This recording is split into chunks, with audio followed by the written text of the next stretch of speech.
familia, también pueden encontrar el contenido en Spotify, Amazon Music y Apple Podcast. Les dejaré los enlaces en la descripción y en los comentarios. Sin más, comenzamos.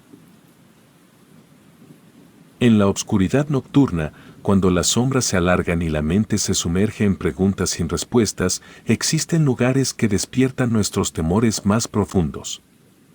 Y un ejemplo claro de eso son los hospitales psiquiátricos, que son reconocidos por contar historias que desafían nuestra comprensión del mundo. Se dice que estos sitios abandonados están impregnados de mal, sufrimiento, locura e injusticias que muchos aseguran percibir y experimentar al momento de estar ahí.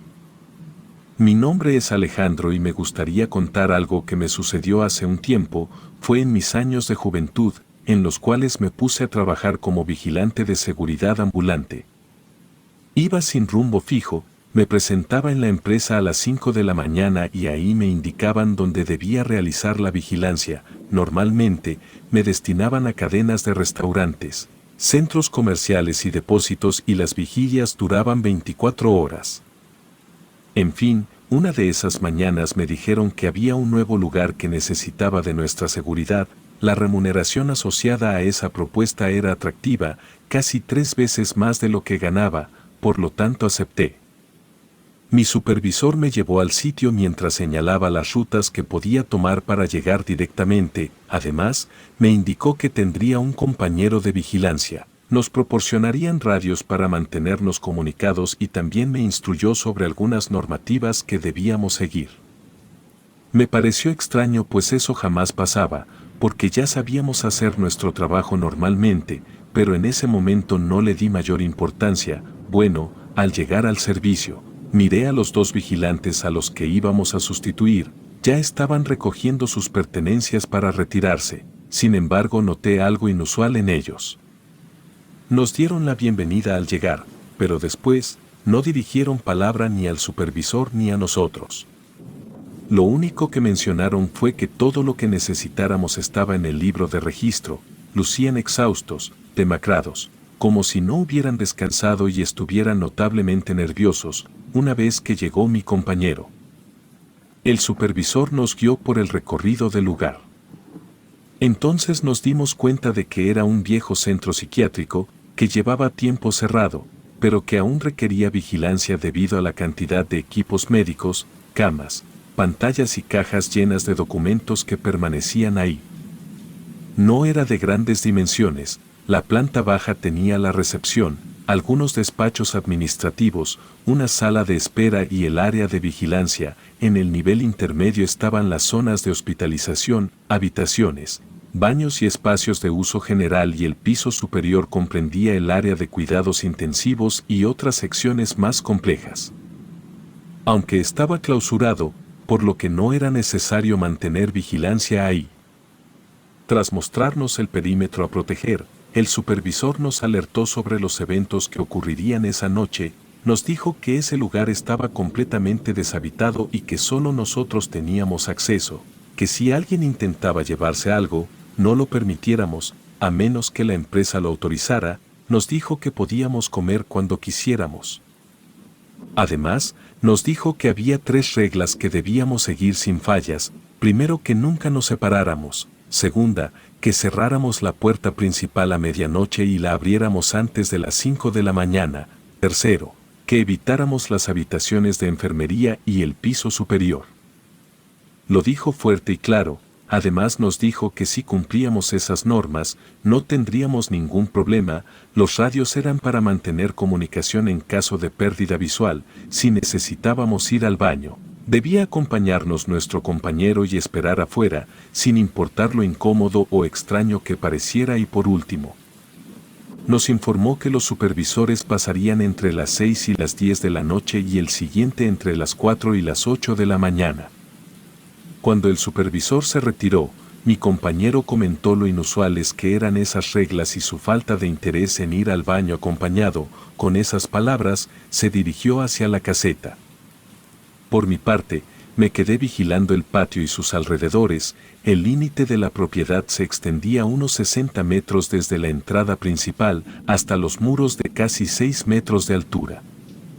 La caseta estaba enlazada con la recepción, pero ubicada fuera del edificio, lo que nos brindaba una visión de la entrada, la recepción y el camino hacia los pisos superiores. Si nos inclinábamos, podíamos ver las ventanas de cada nivel.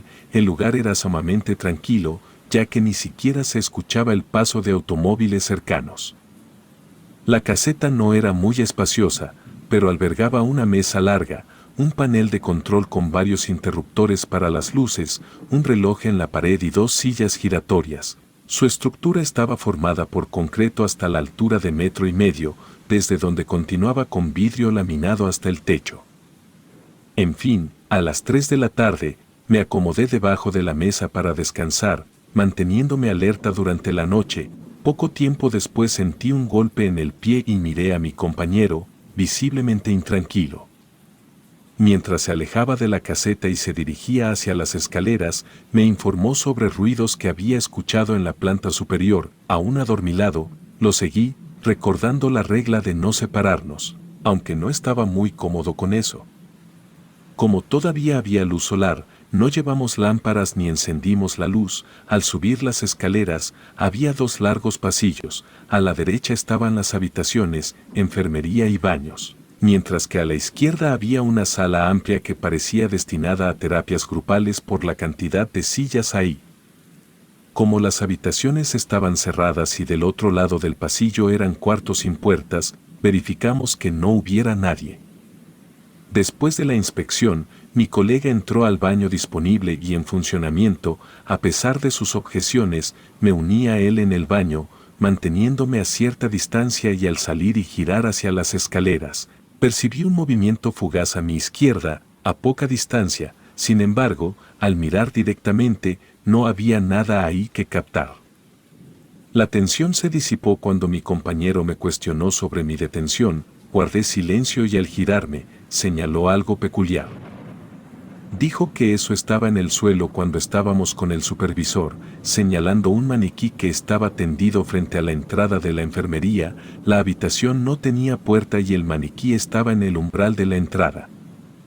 Nos llamó la atención, ya que no lo habíamos visto por la mañana con el supervisor. Mi colega no lo recogió, ingresó a la enfermería y lo colocó cerca de la pared, a unos 2 metros de la puerta. Una vez hecho esto, regresamos a la caseta. Posteriormente, iluminamos la recepción y el pasillo para cenar. Mientras calentábamos nuestra comida en el microondas, mi compañero indagó si era mi primera guardia ahí. Asentí y entablamos una charla durante la cena. Después, me percaté de que ya eran las 8 de la noche y que el supervisor no tardaría en llegar.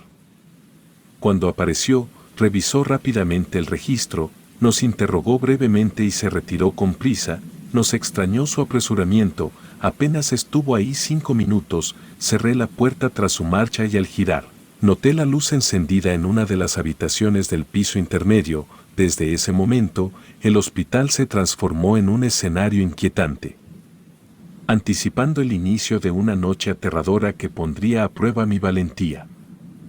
Siempre mantuve escepticismo hacia lo paranormal. Supuse que habíamos dejado encendida la luz del piso intermedio por error. Rápidamente fui al panel de interruptores.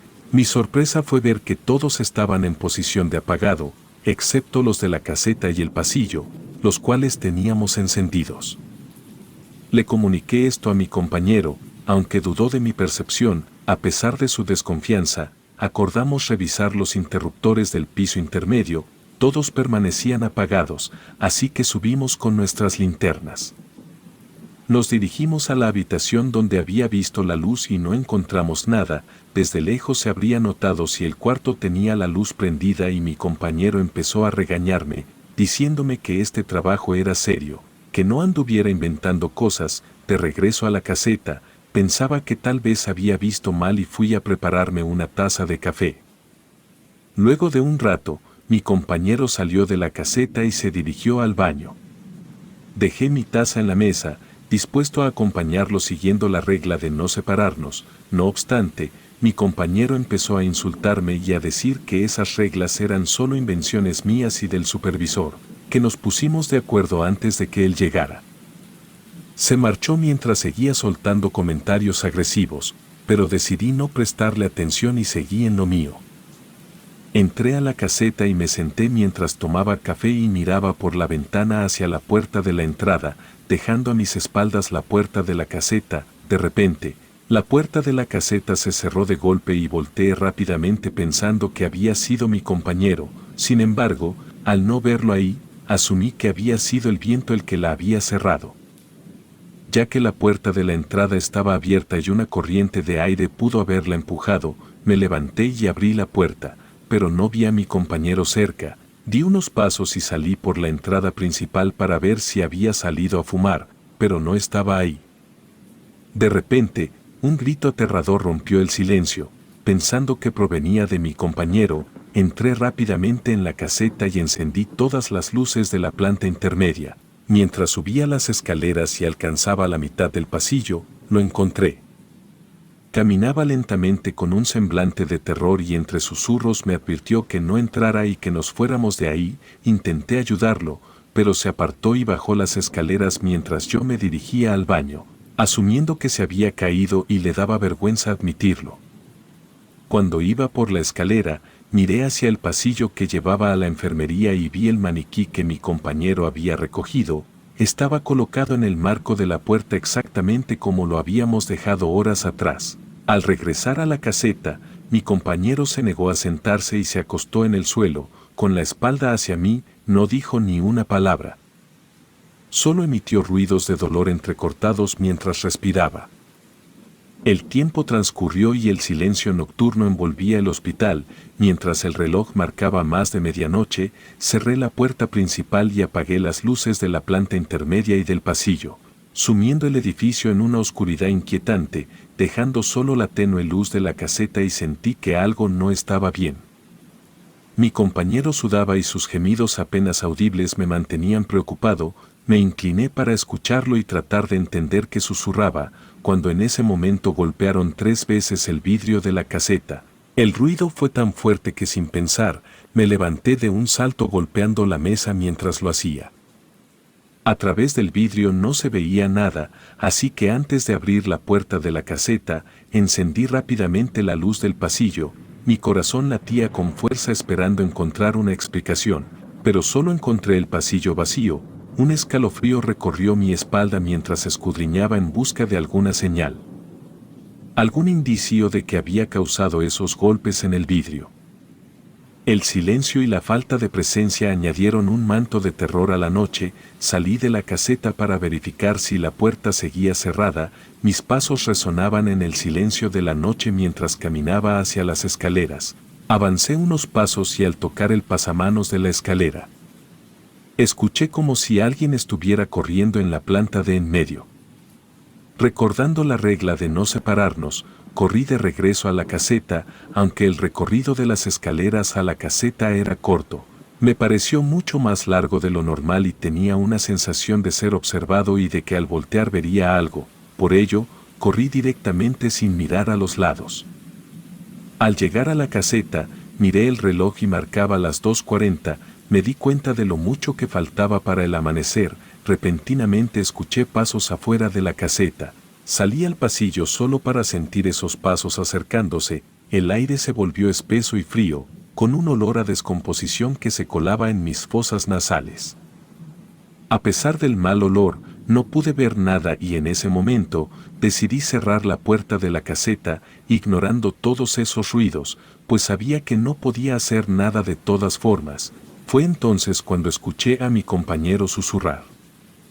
Noté que estaba sudando en exceso e intenté despertarlo moviéndolo por el hombro y la espalda y escuché cómo se quejaba de dolor. Al no responder, me senté y vi que mi mano estaba llena de sangre. Grité en silencio y volví a acercarme para levantarle la camisa, descubriendo heridas profundas. Llamé de inmediato a la central informando que mi compañero estaba herido. Me hicieron preguntas y prometieron enviar ayuda y antes de las 5 de la mañana llegaron los compañeros que nos relevaban. Al abrirles les pregunté si sabían qué estaba sucediendo en el lugar. Les relaté lo sucedido con mi compañero y todo lo que había pasado durante la noche. Ellos no me creyeron y sugirieron que se había lastimado tratando de saltar una cerca u otro obstáculo. Luego de que mi compañero fuera llevado en ambulancia, llegó el supervisor. Le expliqué lo ocurrido y tras escucharme atentamente, me preguntó si tenía intención de seguir en el servicio. Mientras consideraba mi decisión, lo vi tomar el teléfono y solicitar un reemplazo para mi compañero. Me encontraba en una encrucijada. El salario era atractivo, pero después de todo lo vivido, sabía que no valía la pena continuar. Pues mi vida podría correr peligro. Me cambiaron a otro servicio y tiempo después, vi al supervisor que me había llevado al hospital psiquiátrico. No pude resistir la tentación de preguntarle sobre mi compañero herido. Su expresión cambió y en voz baja, me informó que falleció días después. Quedé impactado por la noticia, creyendo que había sido a causa de las heridas. Sin embargo, el supervisor reveló que fue por su propia mano. Nadie sabe qué sucedió en ese baño ni las circunstancias que llevaron a su trágico desenlace. La verdad fue una noche horrible y sé que hubo algo paranormal de por medio, algo que vio mi compañero ahí que lo hizo atentar contra su vida. Ahora me doy cuenta de que fue lo mejor ya no volver a ese lugar, porque esa noche tuve suerte, pero quizás si me quedaba otra ya no. Años después conseguí otro trabajo y por desgracia estaba cerca del mismo hospital psiquiátrico. Los días transcurrían con normalidad en mi nuevo trabajo, pero cada vez que pasaba cerca del hospital psiquiátrico, experimentaba una sensación de malestar, como si algo me atrajera hacia ese lugar. Evitaba mirar en su dirección, pero una curiosidad latente persistía dentro de mí. Una noche, regresando a casa después del trabajo, me encontré con un grupo de personas reunidas cerca de la entrada del hospital psiquiátrico. Hablaban en voz baja y sus gestos mostraban preocupación. Intrigado, me acerqué y pregunté qué ocurría. Todos eran jóvenes y estaban a punto de entrar al lugar, claro sin ser vistos. Ellos me dijeron que querían hacer una visita para saber si era cierto lo que decían de ahí. Que asustaban e incluso había personas que no regresaban y todo eso por lo que había pasado en la antigüedad ahí. Yo les dije que no podrían pasar, porque seguramente los vigilantes estaban adentro, pero uno de ellos comenzó a reír y dijo que nadie cuidaba de ese lugar, pues todos los guardias de seguridad que se paraban ahí sufrían cosas horribles y que incluso se supo de uno que se quitó la vida. En ese instante recordé todo lo que había pasado con mi compañero y claramente no les dije que yo había trabajado ahí, solo les pregunté que a qué se referían al decir que algo había pasado ahí en la antigüedad. Uno de ellos me miró fijamente y comenzó a contarme. Según la leyenda, hace muchas décadas, el hospital psiquiátrico fue testigo de mucha crueldad. Se rumoraba sobre tratamientos crueles, experimentos cuestionables y desapariciones inexplicables de pacientes. Incluso hubo investigación policíaca. Dijo que se habían realizado procedimientos ilegales y que incluso fue uno de los lugares en los que se realizaban lobotomías y terapia con electricidad y a medida que él continuaba narrando, mencionaba que se creía que algunas almas atormentadas aún deambulaban por los corredores, buscando venganza. Incapaces de encontrar la paz incluso después de la muerte. Compartió historias sobre individuos que alguna vez estuvieron confinados ahí y sucesos extraños e inexplicables que ocurrían durante las noches. Hablaba de guardias de seguridad que vivieron situaciones extrañas, alucinaciones o malestar intenso mientras trabajaban ahí, e incluso la muerte o su desaparición. Así que los que habían pasado una noche ahí optaban por no volver. A medida que escuchaba su relato, sentía un escalofrío. Recordando vívidamente mi propia vivencia en ese hospital, me sentía inquieto y alerta, como si estuviera reviviendo los eventos que me llevaron a abandonar aquel lugar. Traté de disuadir al grupo de jóvenes, advirtiéndoles sobre los peligros y riesgos que podrían enfrentar al ingresar y les supliqué que se mantuvieran alejados del hospital, pero estaban decididos a explorar por su cuenta, considerando mis advertencias como simples supersticiones sin fundamento. Consciente de los posibles peligros, les di una última advertencia, instándolos a reconsiderar su decisión. Les rogué que fueran precavidos, mostraran respeto por el lugar y permanecieran juntos para reducir cualquier riesgo, aunque no mostraron indicios de cambiar de parecer. Los observé alejarse hacia la entrada del hospital psiquiátrico y mi mente se llenó de profunda preocupación. Sabía que las historias que rodeaban ese lugar no eran simples cuentos de terror. Había vivido personalmente la intensidad de aquella noche aterradora. A medida que se adentraban en la oscuridad del edificio abandonado, una sensación de impotencia me invadía. Deseaba poder hacer más para evitar que experimentaran lo mismo que yo viví, pero estaba claro que estaban decididos a buscar la verdad por sí mismos. Con paso inseguro, retrocedí, incapaz de apartar mi mente de lo que podría estar ocurriendo dentro del hospital. Me marché con un peso en el corazón, con la esperanza de que el destino de esos jóvenes no fuera tan sombrío como las historias que envolvían aquel lugar. Desde entonces, he evitado acercarme al hospital psiquiátrico y he intentado apartar de mi mente los recuerdos perturbadores de aquella noche. No obstante, las historias y los mitos que rodean aquel edificio continúan siendo un recordatorio constante de los horrores que pueden estar ocultos entre sus paredes. Relato escrito y adaptado por Liz Rayón.